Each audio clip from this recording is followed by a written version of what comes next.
Before we dive into tonight's nightmare, smash that subscribe button, leave a comment if you dare, and stay locked in, because once you enter this story, there's no logging out. The sirens cut through Sydney's harbor like broken glass.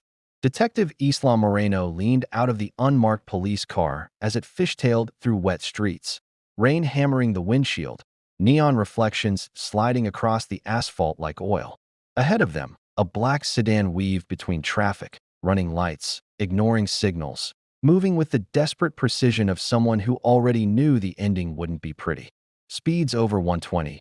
Her partner, Senior Constable Mark Riley, said, knuckles white on the wheel. Whoever's in that car is carrying more than groceries. The radio crackled. Target vehicle linked to multiple cyber fraud cases. Possible armed suspect. Isla's jaw tightened. Cyber fraud usually didn't end in high-speed chases. It ended in spreadsheets, warrants, and quiet arrests at kitchen tables. But tonight, something had crossed the line from digital to deadly. The sedan clipped a curb, sparks flashing. For a split second, Isla thought they'd lost it, until the driver cut hard into an industrial zone near Port Botany. Shipping containers loomed like metal tombstones. The car skidded, smashed through a chain gate, and slammed sideways into a stack of pallets. Silence. Then the door burst open. A man ran. Isla was out before the engine stopped. Rain soaked her jacket as she sprinted, boots slapping concrete, breath burning her lungs. The suspect vaulted a fence, stumbled, recovered. He was fast. Too fast for someone who just crashed at highway speed. Police. Stop, she shouted. He didn't. They chased him between containers, the smell of salt and diesel thick in the air. The man turned, eyes wide with something between fear and guilt, then reached into his jacket. Isla froze for half a heartbeat. Click. Not a gun. A phone. He hurled it into the dark water of the harbor.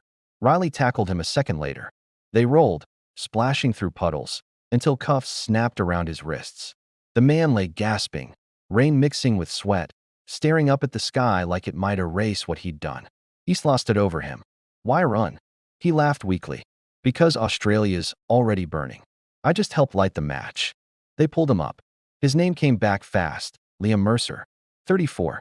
IT contractor. No violent record. But flagged in half a dozen cyber investigations tied to stolen identities, fake investment platforms, and encrypted offshore wallets. Back at headquarters, the atmosphere felt different. Not routine. Not quiet. Screens glowed across the cybercrime unit. Analysts whispering, keyboards clattering, coffee going cold. On the central board was a number that made Isla stop walking. 47%. An analyst named Priya turned. That's the estimate of Australians targeted by scams this year. Texts, fake banks, romance fraud, crypto traps, business email hacks. Nearly half the country has been hit. Targeted isn't the same as ruined, Isla said. Priya's expression darkened. Check the next slide. Photos filled the screen. Empty houses, closed shops, people sitting on sidewalks with their heads in their hands. Suicides, bankruptcies, missing persons. Families wiped out because someone clicked a link. Isla felt her stomach tighten. They moved Liam into interrogation. He looked smaller under the fluorescent lights, water dripping from his hair onto the metal table. Isla sat across from him. You ran because of scams? He stared at his cuffs. Not scams. A system. Riley leaned forward. You stole money from thousands of Australians. Liam shook his head slowly. No. I built the door. Someone else kicked it in. Isla slid a tablet across. Your code was found inside 3 major scam networks. Fake government portals. Crypto traps. Investment dashboards. People trusted them. He laughed, but there was no humor in it. People trust anything that looks official. Who paid you? Isla asked. Liam hesitated. Outside the room, a junior officer suddenly shouted, Detective, we've got another one. They rushed to the cyber lab. On a workstation, an analyst replayed CCTV footage from a suburban apartment in Parramatta. A middle-aged woman sat at her laptop, calm, coffee beside her. A message popped on screen. Urgent. Account breach detected. Verify now. She clicked. Minutes later, her phone rang. She spoke, nodded, typed. Then, 30 minutes later, she stood up, walked to her balcony, and stepped over the rail. The room went silent. Riley whispered. She transferred everything first. Savings. Super. Mortgage redraw. Then, nothing left. Isla felt cold spread through her chest. This wasn't theft anymore. It was psychological warfare. They went back to Liam. Isla placed the footage in front of him. His face drained of color. "You helped build the lie that killed her," Isla said. His voice cracked. "You don't understand. They weren't supposed to push that hard." "Who's they?" He swallowed. "They call themselves Black Harbor. Not hackers. Not scammers. Architects. They map fear, pressure points, human behavior. I wrote infrastructure. They wrote suffering." Riley slammed his hand on the table. "Names. Locations." Liam leaned in, whispering like the walls were listening. "They're not overseas. They're here. Inside Australia. Inside banks. Telecoms. Even government contractors." Isla's phone buzzed. A message from cyber operations lit the screen. Mercer's phone just pinged before he threw it. "Last data packet uploaded. Location traced." She read the coordinates. Her blood went cold. Because the signal didn't go offshore. It went straight into Sydney's financial district. And whatever Liam had just uploaded wasn't money. It was a list. And on that list were names of people who didn't even know they were about to disappear. The people who vanished. The elevator climbed through Sydney's financial district like a steel heartbeat. Quiet, controlled, hiding the chaos beneath glass and concrete. Detective Isla Moreno stood with her jaw set, watching the numbers rise. 21 floors. 22. 23. Inside her pocket, the list burned like a secret that didn't want to be known. Names, addresses, bankrolls, telecom engineers, compliance officers, software auditors, regular Australians who didn't look like criminals, but somehow fit perfectly into Black Harbor's design. Riley broke the silence. "You think Mercer sold them out?" Isla shook her head. "No, I think he tried to warn them." The elevator chimed. They stepped onto the 26th floor of a global investment firm overlooking the harbor. Everything smelled like money and air conditioning. White marble, soft lights, quiet keyboards. Too quiet. The receptionist desk was empty. A computer screen glowed with unread emails. Riley's hand drifted toward his weapon. After-hours staff should still be here. They moved deeper. Cubicles stretched like a maze. Coffee cups sat half-finished. Phones lay unplugged. On one desk, a framed family photo leaned against a keyboard, cracked down the middle. Isla stopped. There was a trail on the carpet. Not blood, drag marks.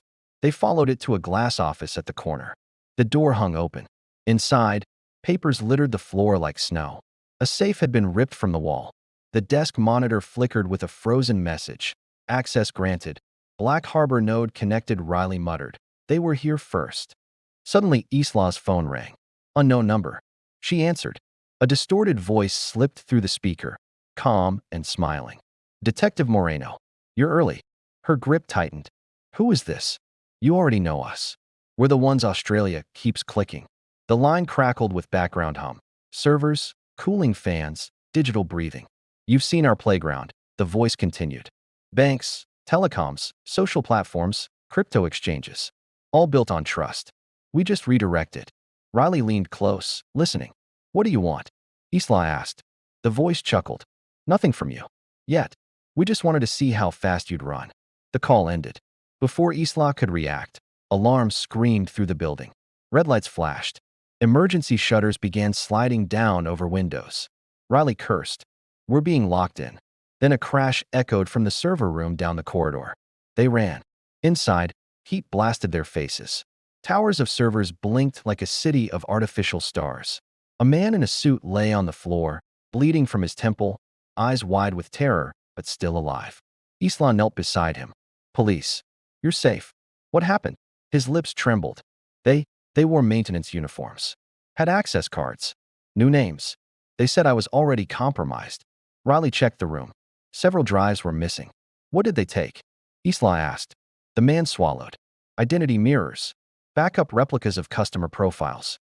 Not just money, behavior, habits, weaknesses." Isla felt the shape of the case changing again. Black Harbor wasn't stealing accounts. They were stealing people. Back at headquarters, the cybercrime unit turned into a war room. Screens displayed networks lighting up across Australia, Perth, Melbourne, Brisbane, Adelaide. Each dot represented a new scam cluster coming online. Priya typed furiously. "They're launching synthetic personas, AI-driven scam profiles that learn in real time. Voice cloning, Video deep fakes, behavioral mimicry. Riley stared at the map. So victims don't talk to criminals. Priya nodded. They talk to copies of people they trust. Isla remembered the woman in Parramatta stepping calmly off her balcony. Fear wasn't screamed into victims. It was whispered. Another officer rushed in. Detective, one of the names from Mercer's upload just went dark. Isla turned. Which one? Ethan Cross, telecom infrastructure manager. His phone went offline 10 minutes ago. Home security cams disabled remotely. Isla grabbed her jacket. Let's move. Ethan Cross lived in a quiet coastal suburb north of Sydney. Waves rolled gently nearby, the kind of place that pretended nothing bad ever happened. His house was dark, too dark. The front door stood open. Inside, the air felt wrong. No music, no television, just silence thick enough to feel. They stepped carefully. A laptop sat on the dining table, still open. On screen was a fake banking portal, perfectly designed. Next to it, a half-written note. They know my passwords. They know my voice. They are already me. Riley whispered, Jesus. Islam moved down the hall. The bedroom door was cracked. Inside, the bed was unmade. Closet doors torn open. Clothes scattered. The window at the back was smashed outward. Not a break-in. An extraction. Then Isla saw it. On the wall, written in black marker, 3 words. On the wall, written in black marker, 3 words. Trust is weaponized. Her phone vibrated. A new message appeared from an encrypted source. You're chasing the wrong people. Then another. Ethan isn't a victim. Riley read over her shoulder. What does that mean? Before Isla could answer, a final message arrived. Attached, video file. She tapped play. The screen showed Ethan Cross sitting in a dark room, face bruised, eyes hollow. Then he looked directly into the camera. If you're watching this, they've already activated me. I didn't betray Australia. Australia built me for them. Behind him, a door creaked open. Footsteps entered the frame. The video cut to black. Isla slowly lowered the phone. Because now she understood. Black Harbor wasn't just scamming Australians. They were turning them. And the next phase of the attack was already walking free inside the system. When trust becomes the trigger by sunrise, Sydney looked normal again. Traffic crawled. Coffee shops opened. People checked phones without fear. And that was the problem. Detective Isla Moreno stood in the cybercrime command center, staring at a wall of data that pulsed like a living organism. Black Harbor hadn't slowed down overnight. They had multiplied. Scam nodes bloomed across networks like invisible fires. Every fake bank alert, every cloned voice, every perfect-looking government email carried the same fingerprint. Human engineering. Riley exhaled slowly. We're not hunting hackers anymore. Isla nodded. We're hunting recruits. Priya's fingers flew across her keyboard. We decrypted part of Mercer's upload. It's not a client list. It's a conversion map. A what? Riley asked. Priya pulled up a diagram. Black Harbor identifies people with privileged access. Telecom engineers, compliance officers, software admins. Then they target them psychologically. Debt traps, fake investigations, romance scams, deepfake evidence. They destroy the person first, then rebuild them as assets. Isla remembered Ethan Cross's words. Australia built me for them. An officer rushed in. Detective, we've got movement on Cross's credentials. Isla snapped to attention. He's alive. Unknown. But his access keys just authenticated inside the national payments grid. The room went quiet. That grid touched millions of Australian bank accounts in real time. Riley swore. If Black Harbor controls that, they don't need to steal anymore. Isla finished. They can erase. Priya's screen flashed red. Unauthorized batch commands queued. Someone's about to trigger simultaneous account resets. Isla grabbed the radio. Locked down the grid. Kill external ports. Already trying, Priya said, voice tight. But the commands are coming from inside. Isla's phone rang. Unknown number. Again. She answered. The same calm voice returned. Detective Moreno, you're getting closer to the heart now. Isla walked away from the room, lowering her voice. Where's Ethan Cross? A soft chuckle. Still useful. Like everyone who clicks. You're killing people. We're correcting them. Humans are messy. Predictable. Fear, trust, love, panic. We just arrange those emotions in profitable ways. Isla's jaw hardened. You turned Australians into weapons. The voice paused. No. Australia turned itself into a marketplace. We simply optimized it. Riley motioned urgently from across the room. Priya shouted, "We traced the command source. It's bouncing through government infrastructure, defense contractor servers near Canberra." Isla ended the call. "Get a tactical team ready." Within an hour, black SUVs rolled through restricted roads toward a low-profile data facility outside Canberra.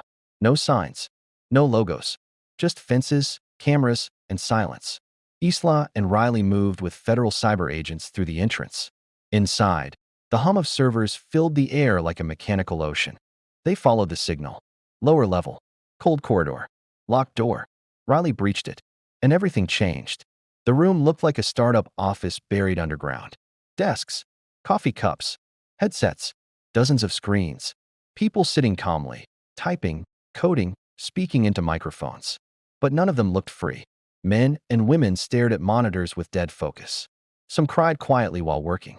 Others trembled as scripts ran across their screens. At the center stood a glass booth. Inside it, Ethan Cross, alive, wired into machines, face pale, eyes exhausted. Isla rushed forward. "Ethan," he looked up slowly. Recognition flickered. "They told me you'd come," he whispered through the glass. "After I finished." Riley aimed his weapon. "Who's running this?" Ethan's voice cracked. "No one person. Black Harbor isn't a gang. It's a framework. Executives, developers, psychologists. They don't sit in basements. They sit in boardrooms." Isla felt the weight of it. "This room isn't the attack," Ethan continued. "It's the test." Priya's voice burst through Isla's radio. "Detective, the grid commands are escalating. Someone's pushing the button." Ethan's hands shook. "They built a kill switch into me. My credentials authorized the wipe." Isla slammed on the glass. "Then stop it." Tears streamed down Ethan's face. "I can't. They already cloned me." One of the operators behind them suddenly stood. Then another. Then 5 more. They turned slowly toward Isla and Riley. Blank expressions. Phones vibrating in their hands. A calm female voice echoed through the room speakers. "Conversion phase complete." All screens flashed the same message. "Black Harbor online." Riley raised his gun. "Isla." Ethan whispered. "They're not hackers anymore."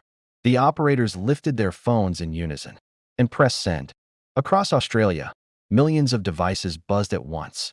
Bank alerts, government messages, emergency notices, perfectly crafted lies.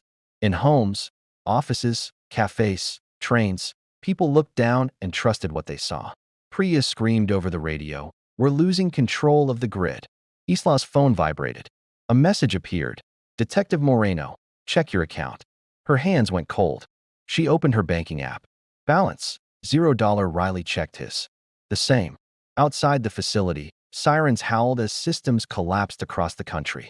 Ethan stared at Isla through the glass. "Broken. They don't steal Australia anymore," he whispered. "They become it." Federal agents stormed the room, dragging operators away, pulling cables, killing power. Screens died one by one. The hum faded. Silence returned. Hours later, Black Harbor's servers were seized. Hundreds arrested. The grid stabilized. On paper, Australia was safe again. But that night, Isla sat alone in her apartment, watching the city lights. Her phone buzzed softly. No caller ID. One new message. "Patch complete. See you soon." She froze. Because Black Harbor's servers were offline, their people were in custody. Yet someone had just contacted her. And somewhere in Australia, another person was opening a message that looked perfectly safe, perfectly real, perfectly trusted. They thought the cybercrime wave was over. But the truth was worse. It had only learned how to hide. And if this story pulled you into the dark side of the internet, remember, the next one goes even deeper. Subscribe before you click something you can't undo.